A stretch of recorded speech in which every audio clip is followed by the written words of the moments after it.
ओम शांति। 28 नवंबर 2023 की साकार मुरली से होमवर्क। आज की मुरली से हम लक्ष्य लेंगे संपूर्ण निर्विकारी बन जीवन मुक्ति पद प्राप्त करने का पुरुषार्थ करना है। जीवन मुक्ति पद अर्थात सूर्यवंशी में ऊंच पद प्राप्त करना, राजाई पद प्राप्त करना। इसके लिए आज हम अटेंशन देंगे पवित्रता की धारणा के ऊपर। पवित्र रहेंगे और त्रिकालदर्शी बनकर हर कर्म करेंगे, बाबा की याद में रहेंगे और सेवा में बिजी रहेंगे। पवित्रता के लिए बाबा ने कहा, घर गृहस्थ में रहते तुम्हें पवित्र रहना है तो जीवन मुक्ति का वर्षा प्राप्त कर सकते हैं।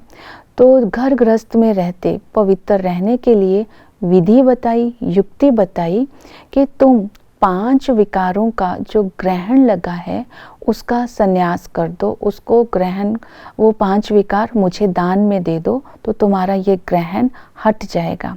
तो 5 विकारों के ग्रहण को दान में देने के लिए आज बाबा की श्रीमत का पालन करना है।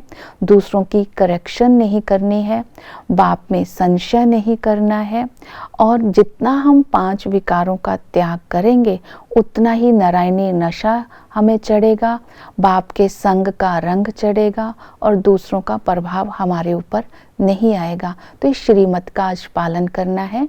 5 विकारों का ग्रहण जो लगा है उसे छोड़ने के लिए श्रीमत पर अटेंशन देना है। दूसरा बाबा ने बताया कि पवित्रता के लिए पवित्र जन्म की स्मृति बुद्धि में रखनी है कि संगम पर शिव बाबा ब्रह्मा के द्वारा हम ब्राह्मणों को रचते हैं।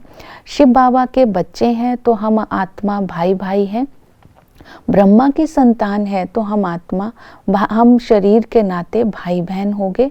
तो जब हमारा जन्म ही पवित्रता से हुआ है तो पवित्रता के संस्कारों को धारण करना और ही सहज है। तो बाप के साथ प्रतिज्ञा करनी है कि इस जन्म में हम पवित्र बन पवित्र दुनिया का मालिक जरूर बनेंगे, धरती पर ये धर्म न छोड़िए।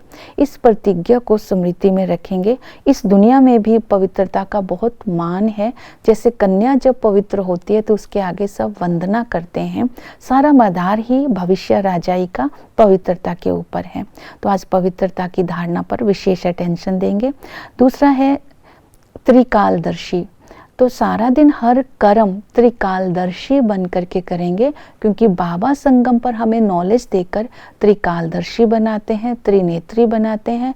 तो ये नॉलेज को बुद्धि में फिराते रहना है कि जब सतयुग था और त्रेता था तब दुनिया श्रेष्ठाचारी थी और हमारा दैवी स्वराज्य था, एक धर्म था, सभी बहुत सुखी थे, हीरे जवाहरात के महल थे। और जब ही मध्य काल आता है तो मध्य काल में भक्ति शुरू होती है, हम 5 विकारों के वश हो जाते हैं तो भ्रष्टाचारी हो जाते हैं। शुरू में भक्ति भी अव्यभिचारी होती है, बाद में भक्ति भी व्यभिचारी शुरू हो जाती है। जब हम दुखी हो जाते हैं, भ्रष्टाचारी बन जाते हैं तो शिव बाबा प्रकृति का आधार लेते हैं, अर्थात ब्रह्मा तन का आधार लेते हैं। हम ब्राह्मणों को रचते हैं, हमें स्मृति दिलाते हैं ये भक्ति है छाछ और तुम्हारा ये ज्ञान है जो तुम्हें भक्ति का मैं फल देता हूँ, जो सतयुगी राजाई है, ये है माखन।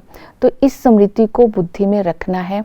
और बाबा ने ये भी ज्ञान दिया कि ड्रामा को स्मृति में रखकर अपनी स्थिति को अचल अडोल रखना है, क्योंकि जो कुछ हो रहा है वो ड्रामा में नूंद है, कल्प पहले भी हमने पास किया है। तो इसी तरह आज हम शिवालय की स्मृति में रखेंगे, अपने को अचल अडोल रखेंगे। तो ये ज्ञान का चिंतन चलते करते हुए अपने कर्मों को श्रेष्ठ बनाएंगे।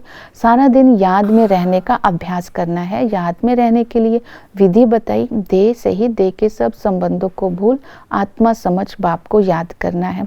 तो याद का आधार है सच्ची प्रीत। बाप के साथ सच्ची प्रीत रख, अपनी बुद्धि की डोर बाप के साथ जोड़नी है, क्योंकि बाप सर्वशक्तिमान है।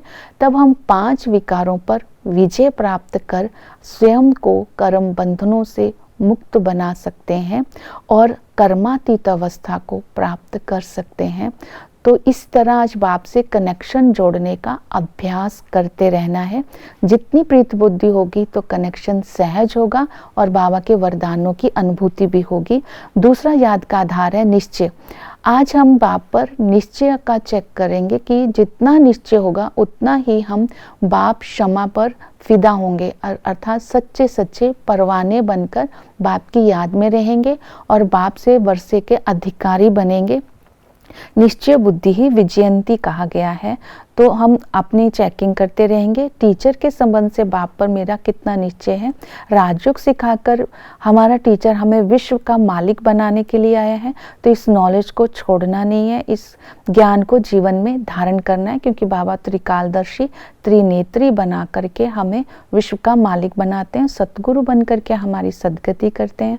और सर्विस में सदा ही बिजी रहना। हम जितना बिजी रहेंगे स्व का कल्याण और विश्व का कल्याण कर पाएंगे। गीता का भगवान कौन है ये समझाना है और ओम का अर्थ बताना है कि ओम का अर्थ आत्मा है, परमात्मा नहीं है। परमात्मा सर्वव्यापी नहीं है। और ये बताना है रुद्र गीता ज्ञान यज्ञ किसे कहते हैं और माला का अर्थ क्या है। माला में शिव है सबसे ऊंच, उसके बाद है ब्रह्मा सरस्वती।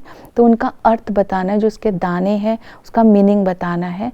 जितना हम सर्विस में बिजी रहेंगे, याद में बिजी रहेंगे, धारणा करेंगे, उतना ही भविष्य में ऊंच पद पाएंगे। ओम शांति।